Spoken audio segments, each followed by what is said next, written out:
नमस्कार, मैं हूं मृत्युंजय कुमार झा और आज हम आपको बताएंगे कि क्या गोल्ड में जिस तरह से तेजी आई है आगे भी ये तेजी बनी रहेगी या फिर गोल्ड की कीमतों में यहां से आप गिरावट शुरू होगी।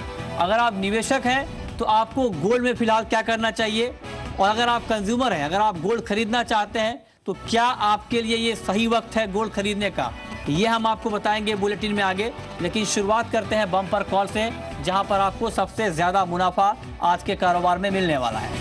आज की पहली बम्पर कॉल जहां पर आप ट्रेड कर सकते हैं, मुनाफा कमा सकते हैं। कच्चा तेल, और कच्चे तेल में 3400 के भाव पर बाई करिए। 3490 का टारगेट होगा, 3350 के स्तर पर आप स्टॉप लॉस लगाएं।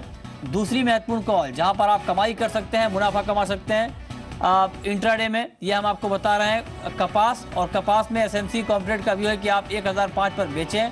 985 का टारगेट होगा, 1015 के स्तर पर आप स्टॉप लॉस लगाएं। तीसरी महत्वपूर्ण कॉल जहां पर आप ट्रेड करके मुनाफा कमा सकते हैं, ग्वारसीड में 4035 के स्तर पर आप बाई करिए। 4120 का टारगेट होगा और 3985 के स्तर पर आप स्टॉप लॉस के साथ ट्रेड कर सकते हैं। ये कुछ महत्वपूर्ण कॉल जहां पर आप कमाई कर सकते हैं। मार्केट में ट्रेड करिए लेकिन स्टॉप लॉस जरूर लगाइए। चलिए आगे बढ़ते हैं और सबसे पहले बात कर लेते हैं आज की बड़ी खबर की। जी हाँ, गोल्ड और सिल्वर की कीमतों में जोरदार तेजी आ गई है। आपको बता दें कि इस हफ्ते एमसीएक्स पर सोना करीब 600 रुपए तक महंगा हो गया है। चांदी में इस हफ्ते यानी 4 दिन में 1000 रुपए प्रति किलो से ज्यादा की तेजी आई है। अंतर्राष्ट्रीय बाजार में गोल्ड का भाव 5 महीने की ऊंचाई पर है। डॉलर में भारी गिरावट आई है जिसने बुलियन मार्केट के सेंटीमेंट को मजबूत किया है, और येन के मुकाबले डॉलर 5 महीने के निचले स्तर तक लुढ़क गया है। ट्रंप ने एक बड़ा बयान दिया है डॉलर को लेकर के, ब्याज दरों को लेकर के। उसका इंपैक्ट बुलियन मार्केट पर साफ तौर पर देखने को मिल रहा है। यह आप देख पा रहे हैं, ट्रंप ने कहा है कि डॉलर काफी मजबूत है, ऐसे में अब दरें यहां से नहीं बढ़नी चाहिए। इसका बड़ा इंपैक्ट मार्केट के ऊपर दिखा है। हमारे साथ 4 खास मेहमान इस मुद्दे पर बातचीत करने के लिए जुड़े हैं। हमारे साथ सुगंधा सचदेव है रिलीगियर कमोडिटीज की, हमारे साथ मोनार्क कैपिटल की रेनिशा चैनानी है, हमारे साथ वंदना भारती है एसएमसी कॉर्पोरेट की, और साथ ही हमारे साथ एंजल कमोडिटी के प्रथमेश माल्या हैं। आप तमाम मेहमानों का बहुत बहुत स्वागत है कार्यक्रम में। मेरा पहला सवाल सुगंधा सचदेव आपसे ये कि क्या आपको लगता है कि जो गोल्ड के मार्केट ने रफ्तार पकड़ी है, 2 महत्वपूर्ण वजह है, इन दोनों वजहों से गोल्ड का मार्केट यहां पर काफी ज्यादा बढ़ा है। पहली बड़ी वजह यह है कि ट्रंप ने कहा है कि डॉलर काफी मजबूत है, ऐसे में इंटरेस्ट रेट को लोअर लेवल पे होल्ड करना चाहिए, और दूसरी महत्वपूर्ण बात यह है कि सुरक्षित निवेश के तौर पर ग्लोबल तनाव के बीच गोल्ड की डिमांड बढ़ी है। क्या कमेंट होगा आपका? Good morning Mrityunjay. यस, मुझे लगता है अभी गोल्ड के प्राइसेस में हम फर्दर स्पर्ट आते हुए देख सकते हैं। अभी बहुत सारे फैक्टर्स हैं जो गोल्ड के प्राइसेस को सपोर्ट कर रहे हैं। First, the risk of sentiment in the market it is very positive for gold prices. Investors अभी सेफ हेवन एसेट्स को सीक कर रहे हैं and they are dumping risk assets amid all the geopolitical tensions. अभी concerns बने हुए हैं कि यूएस मिलिट्री स्ट्राइक कर सकता है और North Korea amid the missile test. In secondly, Trump ने जो कहा है कि डॉलर बहुत स्ट्रांग हो रहा है, दैट इज अनदर रीजन जिसकी वजह से मुझे लगता है गोल्ड के प्राइसेस पॉजिटिव ट्रेजेक्टरी फर्दर मिलेगी। और बिकॉज उन्होंने मेंटेन किया है कि Fed should actually go slightly slow in terms of the interest rate hikes. So that is another factor which is supporting gold prices at the moment. साथ ही साथ अगर हम देखें तो पिछले महीने हमने इंडिया एंड चाइना से फिजिकल डिमांड में भी एक अपटेक आते हुए देखा है। So that is also favoring the positive outlook for gold prices. मुझे लगता है अभी डोमेस्टिक करेंसी जो एप्रिशिएट कर रही है, that is the only reason जिसकी वजह से हम कमेंसरेट रिटर्न्स आते हुए नहीं देख रहे हैं डोमेस्टिक मार्केट में, in spite of the fact कि इंटरनेशनल मार्केट में गोल्ड में हम सिग्निफिकेंट मूव आते हुए देख रहे हैं। मुझे लगता है आने वाले दिनों में gold prices in case they are able to sustain above 1285 mark, they are headed towards 1325 mark in coming days. रेनिशा Chainani, आपका कमेंट क्या होगा? जो लोग गोल्ड में निवेश करना चाहते हैं इन दोनों खबरों के बाद, उनके लिए क्या आपको लगता है कि अभी निवेश का मौका है, या फिर आपको लगता है कि इस लेवल पे गोल्ड में फ्रेश बाइंग करना थोड़ा रिस्की रहेगा? हाँ Mrityunjay, good morning. Yes, I think जिस तरह से रिस्क ऑफ सेंटिमेंट बना हुआ है मार्केट में एंड जिस तरह से हम जियोपॉलिटिकल टेंशन भी देख रहे हैं, मुझे लग रहा है कि gold can continue its up trend in the near future. तो ये जैसे अभी न्यू पोजीशंस बनानी है, they can make it at current levels around 50% because prices are so much overbought. And थोड़ा अगर डिप्स मिलता है अराउंड $1,250 से तो और भी पोजीशंस ऐड करनी चाहिए. I think gradually prices are moving towards $1,300 and $1,300 का रेजिस्टेंस क्लियर होता है तो we could see prices going to 1,350 in coming month. तो ओवरऑल ये पॉजिटिव सेंटीमेंट बना रहेगा एंड बाय ऑन डिप्स का एडवाइस रहेगा. ओके, प्रथमेश मालिया, आपका कमेंट क्या होगा गोल्ड के ऊपर? क्या आपको लगता है कि इंट्राडे में, अगर इंट्राडे की बात करें तो क्या इंट्राडे में, हालांकि गोल्ड के लिए दो तरह की खबरें हैं एमसीएक्स गोल्ड के लिए, एक तो अंतर्राष्ट्रीय बाजार से पॉजिटिव सिग्नल मिला है, लेकिन चूंकि रुपया मजबूत है इसलिए मार्केट बहुत ज्यादा रफ्तार नहीं दिखा पा रहा है, तो एमसीएक्स गोल्ड के ऊपर क्या कमेंट होगा आपका? देखिए, मैं ये समझता हूँ कि गोल्ड में बाई करके ही चलना चाहिए. हालांकि काफ़ी हाई पॉइंट पे आ गया है तो ये इस पर्टिकुलर भाव पे चढ़ना नहीं चाहिए. मैं ये समझता हूँ कि कोई भी डिप्स आती है 29,100 के आसपास तो ये बाई करना चाहिए गोल्ड में. ऊपर में आपको स्टॉप लॉस रहेगा 28,950 का, ऊपर में आप 29,400 500 जल्दी देखने को मिल सकता है आपको. ओके, ठीक है. वंदना भारती, आपका व्यू क्या होगा? क्या आपको लगता है कि गोल्ड में 29,500 29,600 के टारगेट के लिए बाई करके चलना बेहतर रहेगा? मृत्युंजय, जो भी एनवायरनमेंट बना है गोल्ड का वो अचानक से पॉजिटिव हुआ है, चाहे वो नॉर्थ कोरिया या चाइना ने जो स्ट्रिक्ट अभी चाइना ने एक्शन लिए है नॉर्थ कोरिया के खिलाफ, या फिर अब जो ट्रम्प का स्टेटमेंट आया है कि इंटरेस्ट रेट हाइक नहीं होगा. तो ये सारे जो समीकरण है ये यही बता रहे हैं कि प्राइसेस जो हैं वो ऊपर की साइड ही रहेंगे. $1,260 $1,255 का हम रेजिस्टेंस की बात कर रहे थे, हालांकि वो एज अ सपोर्ट अब काम कर रहे हैं. मेरे ख्याल से आने वाले समय में $1,300 के ऊपर गोल्ड को स्टे करना चाहिए. इंट्राडे में मुझे लग रहा है कि प्राइसेस जो है वो थोड़े और अपसाइड यहाँ पे आ सकते हैं क्योंकि डॉलर इंडेक्स में एक रैली जो है वो टायर्ड लग रही है और मुझे लग रहा है थोड़ा सा करेक्शन भी हो सकता है डॉलर इंडेक्स में. तो मेरे ख्याल से 29,450 29,500 तक का जो लेवल है वो अचीव हो सकता है. लेकिन अगर किसी को शॉर्ट टर्म में या मिड टर्म यहाँ पे इन्वेस्ट करना है उनके लिए सलाह ये रहेगी कि एक करेक्शन मुझे लग रहा है कि आ सकता है 29,100 से 28,800 के बीच में. उस लेवल पे बाय करें और टारगेट जो रहेगा वो मेरा 30,000 से ऊपर का रहेगा. ठीक है. सुगंधा, अब हमने निवेशकों की बात कर ली कि निवेशकों को क्या करना चाहिए, लेकिन जो लोग जो कंज्यूमर हैं जो गोल्ड खरीदना चाहते हैं, क्या उनके लिए अभी सही वक्त है? आगे दाम बढ़ने की संभावना है स्पॉट मार्केट में भी, या फिर आपको लगता है कि थोड़ा वेट करना चाहिए, कुछ करेक्शन दिखेगा? लगता है यहाँ पे भी डेफिनेटली बाइंग कर सकते हैं बिकॉज यहाँ जो जियोपॉलिटिकल टेंशंस हैं वो गोल्ड के प्राइसेस को काफी अंडरपिन करेंगी. बट यस, अगर हम ओवरऑल लॉन्ग टर्म पर्सपेक्टिव की बात करें तो डिप्स पे मैं स्टैगर्ड बाइंग की एडवाइस दूंगी. करंट लेवल्स पर कुछ हद तक बाइंग करें and then wait for some more dips towards 28,500 level और वहां पे फर्दर बाइंग कर सकते हैं. So do not buy all in one go, wait for some decline and add on. ठीक है. रेनिशा, आपके हिसाब से क्या करना चाहिए? कंज्यूमर को अभी गोल्ड खरीदना चाहिए या वेट करना चाहिए? मतलब जैसे मैंने पहले कहा कि ये 50% बाइंग करंट प्राइसेस पे की जा सकती है and 50% on dips around $1,250 and वो कंसेक्यूटिवली एमसीएक्स पे 28,500 के लेवल्स रहेंगे तो वहाँ पे एक्यूमुलेट किया जा सकता है.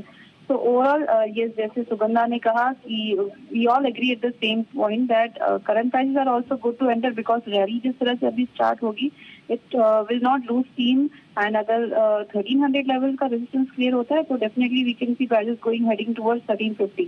तो ये अपॉर्चुनिटी भी मिस नहीं करनी चाहिए and if we get the tips that would be also good level to buy again. Okay.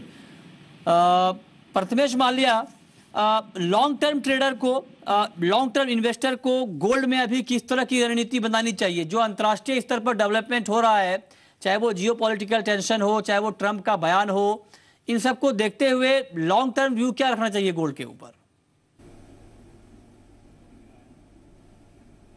देखिए, लॉन्ग टर्म में as it is Indian markets में वैसे सेंटिमेंट्स तो गोल्ड कोई बेचना नहीं चाहता, हमेशा सब बाय करना ही चाहते हैं. तो एडवाइजेबल यही रहेगा कि जो भी डिप्स आती है टुवर्ड्स 29,100 28,700 या फिर 28,500 ये सारे लेवल्स पे एक्यूमुलेट करना ही काफ़ी अच्छी स्ट्रेटेजी बनती है. ऊपर में 29,500 अगर निकल जाता है तो फिर 30,000 का जो भाव है वो जल्द से ही आपको देखने को मिल सकता है गोल्ड में. तो एडवाइज ये रहेगा कि आप बाय साइड में स्ट्रेटेजी बना के रहे, सेल साइड के ऐसे कोई इंडिकेशंस नहीं दिखाई दे रहे हैं. ओके, ठीक है. चलिए, बहुत बहुत शुक्रिया रेनिशा चेनानी आपका और सुगंधा आपका भी हमसे जुड़ने के लिए, बताने के लिए कि गोल्ड में आगे का व्यू क्या रहेगा। तो काफ़ी तेज़ी आई है और गोल्ड के साथ साथ सिल्वर की चमक भी बढ़ी है। चांदी में भी हफ्ते भर में 1,000 रुपये से ज़्यादा की तेज़ी आई है। चांदी के ऊपर वंदना भारती क्या व्यू होगा आपका, और चांदी में क्या 45,000 का लेवल आप मीडियम टर्म में देख रही हैं? मृत्युंजय, मुझे अगर लग रहा है कि अगर गोल्ड और सिल्वर में बेहतर कौन सी कमोडिटी होगी, तो गोल्ड में बहुत रनअप आ गया ऑलरेडी और 30,000 के करीब है। चांदी में मुझे लग रहा है कि रनअप जो आना है वो अभी बाकी है, हालांकि हम लोगों ने देखा है लोअर लेवल से बाइंग आते हुए। मुझे लग रहा है कि यहाँ पे 44,000 तक का जो लेवल है वो चांदी में आ सकती है। बेस मेटल में थोड़ी गिरावट थी जिसकी वजह से हम लोगों ने एक लिमिटेड भी नहीं कह सकते, लेकिन जितना उछाल आना चाहिए उतना आया नहीं। मेरे ख्याल से चांदी में यहाँ पे ऐड ऑन करना चाहिए पोजीशंस को और 44,500 तक का टारगेट लेके चलना चाहिए। जो स्टॉप लॉस यहाँ पे मेंटेन करना होगा वो 41,000 का होगा और इस कॉल के लिए ड्यूरेशन जो है वो करीब 1 महीने की होगी। प्रथमेश माल्या, चांदी के ऊपर, सिल्वर के ऊपर आपका फंडामेंटल व्यू क्या है? क्या आपको लगता है कि जिस तरह से चांदी का परफॉर्मेंस हाल के दिनों में रहा है, ऐसे में 45,000 का लेवल बहुत दूर नहीं है और उस टारगेट को ध्यान में रखते हुए हर डिप पे, हर करेक्शन पे एक बाइंग की रणनीति बनानी चाहिए?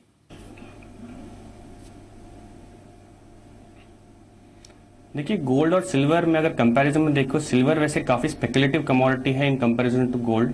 सो इन दैट सेंस अगर आप सीएफटीसी की पोजीशनिंग देखोगे लास्ट 4 हफ्तों में काफी बढ़ोतरी हुई है। जो रिसेंट सीएफटीसी के नंबर है और 93,000 कॉन्ट्रैक्ट्स का नेट लॉन्ग बिल्डअप है। तो ये अगेन एक इंडिकेशन है कि सिल्वर में भी यहाँ से आने वाले टाइम पे तेजी दिखने को मिल सकती है। 44,000 के आसपास का जो भाव है बहुत ही जल्द आने को देखने को मिल सकता है आपको सिल्वर में। आप कह रहे हैं कि 44,000 का टारगेट है एंजल कमोडिटी का, इसको आप इस पर आप ध्यान रखिए। 44,000 का टारगेट, यानी यहां से करीब करीब आपको 1,500 रुपए की तेजी तत्काल चांदी में दिख सकती है, यह मानना है प्रथमेश माल्या का। इस पर आप नजर बनाकर चल सकते हैं। आगे बढ़ते हैं और अब बात करते हैं क्रूड की। और क्रूड में अगर देखें तो दबाव है, बाजार की तेजी इसलिए नहीं टिक पाती है क्योंकि अमेरिका एक बड़ा फैक्टर है जिसने क्रूड की कीमतों के ऊपर लगातार दबाव बनाने की कोशिश की है। और जब भी मार्केट छलांग लगाने की कोशिश करता है, यूएस से ऐसी खबरें आती हैं जिससे मार्केट का सेंटीमेंट कमजोर होता है। ताजा खबर यह है कि अमेरिका में पिछले हफ्ते कच्चे तेल का स्टॉक बढ़ा है। कशिंग ओक्लाहोमा, जो कि यूएस में WTI क्रूड का सबसे बड़ा डिलीवरी सेंटर है, वहां पर कच्चे तेल का स्टॉक पिछले हफ्ते 2,72,000 बैरल के आसपास बढ़ा है। इससे मार्केट कमजोर हुआ है। और दूसरी बड़ी खबर यह है कि अमेरिका में कच्चे तेल का उत्पादन 15 महीने में सबसे ज्यादा है और इन दोनों खबरों का एक बड़ा इंपैक्ट प्राइस के ऊपर दिखा है। क्या व्यू है वंदना आपका, ऐसे में क्रूड में क्या करना चाहिए अभी? मृत्युंजय, मुझे बहुत ज़्यादा फॉल यहाँ पे नहीं लग रहा है और मुझे लग रहा है कि 3400 तक प्राइसेस एक बार आने चाहिए। 3 हफ्ते तक लगातार क्रूड ऑयल के प्राइसेस में बढ़ोतरी हुई है और काफ़ी शार्प जंप आया है। तो आज मुझे लग रहा है कि MCX में खासकर थोड़ा सा करेक्शन आ सकता है, 3400 तक का लेवल आ सकता है। हालांकि जिस तरीके से 12 हफ्ते लगातार रिग काउंट्स बढ़े हैं यूएस में, वो एक बेयरिश इंडिकेशन दे रहा है। लेकिन साथ में अभी जिस तरीके से सऊदी अरेबिया कह रहा है कि वो अप्रैल तक जो प्रोडक्शन कट है उसको यहाँ पे कंटिन्यू करेगा, इस महीने का भी उसने जो अनाउंसमेंट किया है, इसकी वजह से लग रहा है कि प्राइसेस में जो डाउनसाइड है वो लिमिटेड हो सकते हैं। अगेन मुझे लग रहा है कि 3350 का भी लेवल आता है तो वहाँ पे फिर से एक बार बाइंग जो है वो इनिशिएट किया जा सकता है। ओके, और क्रूड पर आपका व्यू क्या होगा प्रथमेश? हाँ जी, मैं भी बाइंग साइड में स्ट्रेटेजी बना के रखा हूँ क्रूड में। वैसे तो इंडिकेशंस ऐसे कुछ सेल के दिखाई नहीं दे रहे हैं। हालांकि एक पॉसिबल सिनेरियो सऊदी अरेबिया की तरफ से है जहां पे वो क्लियरली बता रहे हैं कि जून के बाद भी एक्सटेंशन जो है आउटपुट कट का वो कर सकते हैं। तो ये एक पॉजिटिव फैक्टर है। और उसके अलावा जो ये वॉर लाइक सिनेरियो है वो भी एक फेवर करेगा क्रूड को। हालांकि सप्लाई डिस्ट्रप्शंस यहाँ पे कुछ भी क्रिएट नहीं हो रहा है। तो मैं एडवाइस ये रखूंगा कि क्रूड में भी बाय बना के रखे। 3,400 का जो भाव है वहां पे एंटर कर सकते हो। 3350 का स्टॉप लॉस रहेगा। ऊपर में 3,490 आपको जल्दी देखने को मिल सकता है क्रूड में। ओके, और नेचुरल गैस पर क्या व्यू है वंदना भारती आपका? एनजी में किस तरह का ट्रेड आप रिकमेंड करेंगी? अभी बहुत ज़्यादा क्लैरिटी नहीं है, लेकिन आज इन्वेंट्री शेड्यूल है तो मुझे लग रहा है कि थोड़ा सा यहाँ पे डाउनसाइड जो है वो देखने को मिल सकता है। और 204 रुपये 50 पैसे के लेवल पे भी अगर सेलिंग करते तो मुझे लग रहा है कि 202 का जो भाव है वो आते हुए दिख सकता है। तो 2-2.5 रुपये तक के लिए नेचुरल गैस में यहाँ पे सेलिंग करके चला जा सकता है और इन्वेंट्री पोजीशन पे नज़र रखनी होगी शाम में। ओके, चलिए वक्त है ब्रेक का, लेकिन ब्रेक के बाद हम आपको बताएंगे कि क्या सोयाबीन की मंदी अब खत्म हो गई है, लेकिन उससे पहले नजर मिड डे मार्केट की 3 हॉट कॉल पर।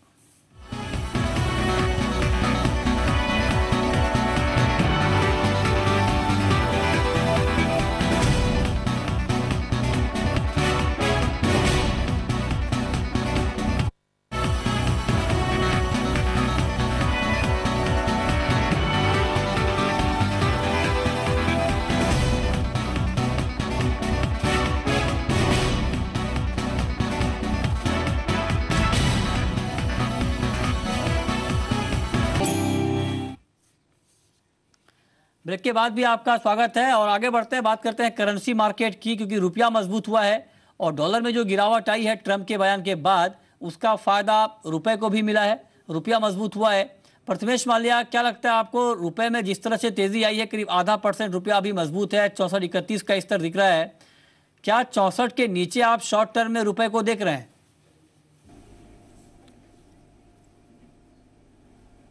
देखिए, इंडिकेशंस यही है कि रुपी में जो है अप्रिसिएशन का रुख जारी रहेगा। 64 का भाव इमीडिएटली देखने को मिल सकता है, बट 64 के नीचे के लिए अगर जाना है तो इंडिया डोमेस्टिक फैक्टर्स के ट्रिगर होने जरूरी है। हालांकि इंटरनेशनल फैक्टर्स के ट्रिगर जो है रुपी को ऑलरेडी नीचे लेके आ रहे हैं, तो मैं समझता हूँ कि डोमेस्टिकली अगर कोई ट्रिगर आता है तो रुपी का अप्रिसिएशन जो और फास्ट पेस हो सकता है। तो क्या टारगेट क्या होगा आपका?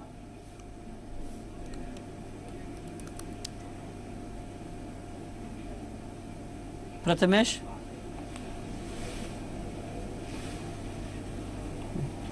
प्रथमेश से तक आवाज नहीं पहुंच पा रही है। चलिए आगे बढ़ते हैं और अब बात कर लेते हैं एग्री मार्केट की।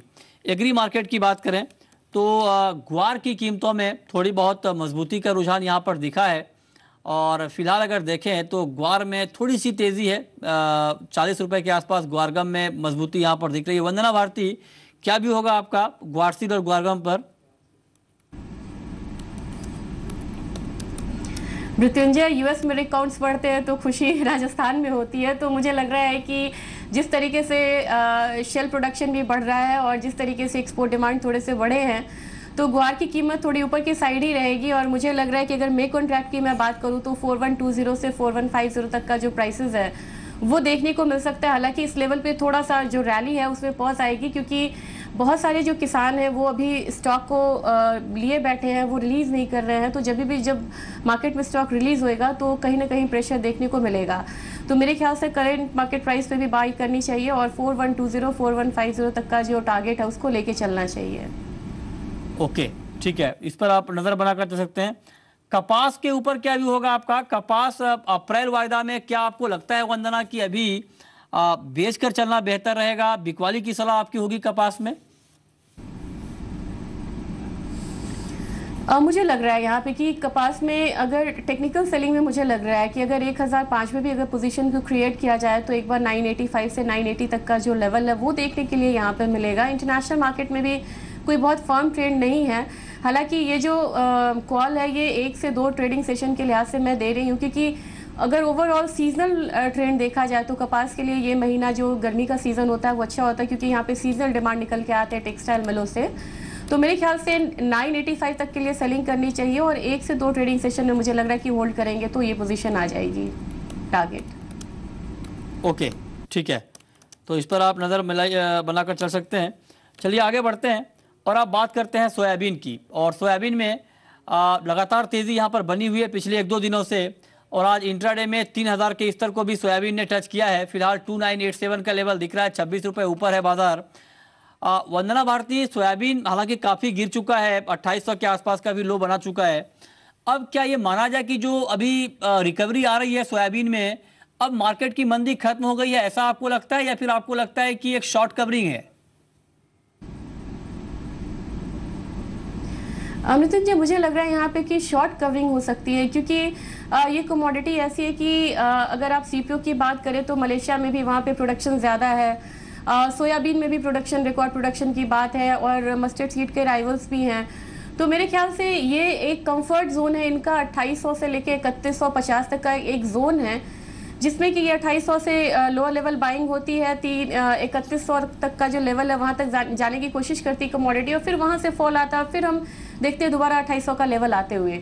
तो मेरे ख्याल से अभी जो बाइंग है वो थोड़ी कंटिन्यू हो सकती है, 3100 तक यहाँ पे बाइंग हो सकती है। उस लेवल तक के लिए मैं बाइंग रिकमेंड करूंगी, और जब वो लेवल आता है तो मुझे लगता है कि अगेन एक सेलिंग प्रेशर जो है वो आते हुआ दिखेगा, क्योंकि ओवरऑल प्राइसेस जो हैं वो थोड़े रेंज में रहने चाहिए, और जो बायस है वो बेयरिश ही होगा यहाँ पे।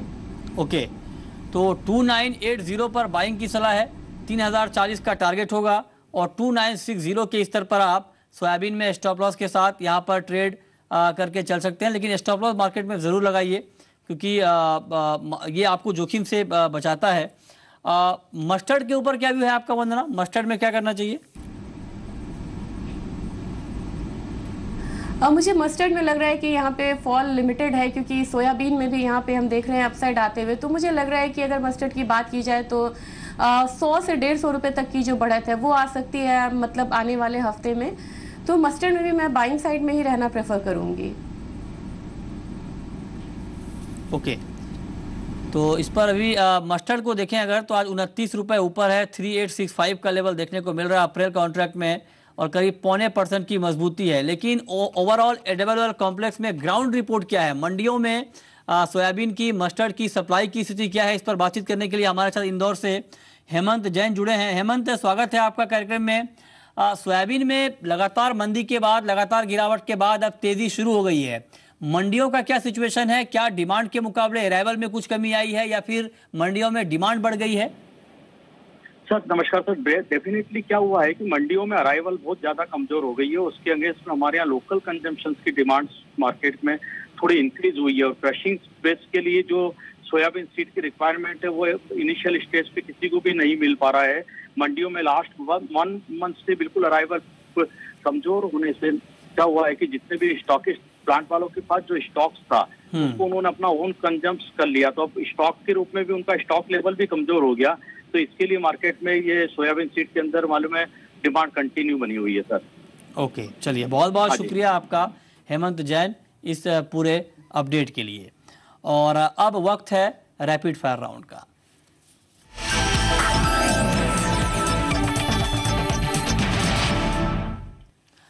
हमारे साथ दोनों एक्सपर्ट बने हुए हैं रैपिड फायर राउंड में, आपको 3 ऐसी कॉल बताने के लिए जो बिल्कुल ताज़ा भाव पर जहां पर आप ट्रेड करेंगे, करंट रेट पर जहां पर आप ट्रेड करेंगे, ये आपके लिए सबसे ज़्यादा मुनाफे की कॉल साबित होगी। शुरुआत करते हैं वंदना भारती से। वंदना भारती, आपकी आज के लिए पहली रैपिड फायर कॉल क्या होगी? मृत्युंजय, जो अभी सबका फेवरेट है गोल्ड में, मुझे लग रहा है कि थोड़ी सी और यहाँ पे बाइंग आ सकती है, और शाम में अगर जॉबलेस क्लेम डेटा वगैरह थोड़ा और ख़राब होके आता है तो बाइंग थोड़ी सी स्ट्रांग हो सकती है। तो करंट मार्केट प्राइस पे बाय करना चाहिए, 29,450 का यहाँ पे टारगेट रखना चाहिए। जो स्टॉप लॉस यहाँ पे मेंटेन करना होगा वो 29,250 रुपये का होगा। ओके, प्रथमेश माल्या, आज आपका डेब्यू है जी बिजनेस पर, आप कोई ऐसी कॉल बताइए रैपिड फायर राउंड में जिससे हमारे दर्शक मालामाल हो जाए। हाँ जी, मैं समझता हूँ सारे कमोडिटीज में अगर कोई बेस्ट पिक हो सकता है वो है कॉपर वाला। 370 के नीचे ब्रेकडाउन हुआ है, मैं एक्सपेक्ट करता हूँ कि 358 का लेवल बहुत जल्दी आ सकता है। एंट्री करने का लेवल इसमें सेल करने का रहेगा अप्रैल कॉन्ट्रैक्ट 367 के रेंज में। 370 का स्टॉप लॉस रहेगा, नीचे में आपको 360 बहुत जल्द देखने को मिल सकता है कॉपर वाले कॉन्ट्रैक्ट में। ओके, वंदना भारती, आपकी आखिरी कॉल आज के लिए।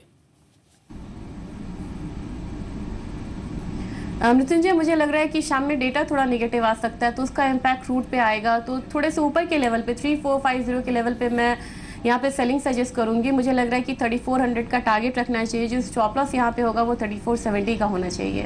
ओके, बहुत बहुत शुक्रिया वंदना भारती आपका, और प्रथमेश माल्या आपका हमसे जुड़ने के लिए और बताने के लिए कि कमोडिटी मार्केट में आज के लिए कहाँ पर सबसे ज़्यादा कमाई के मौके होंगे, और साथ ही लॉन्ग टर्म व्यू मार्केट के ऊपर क्या रखना चाहिए।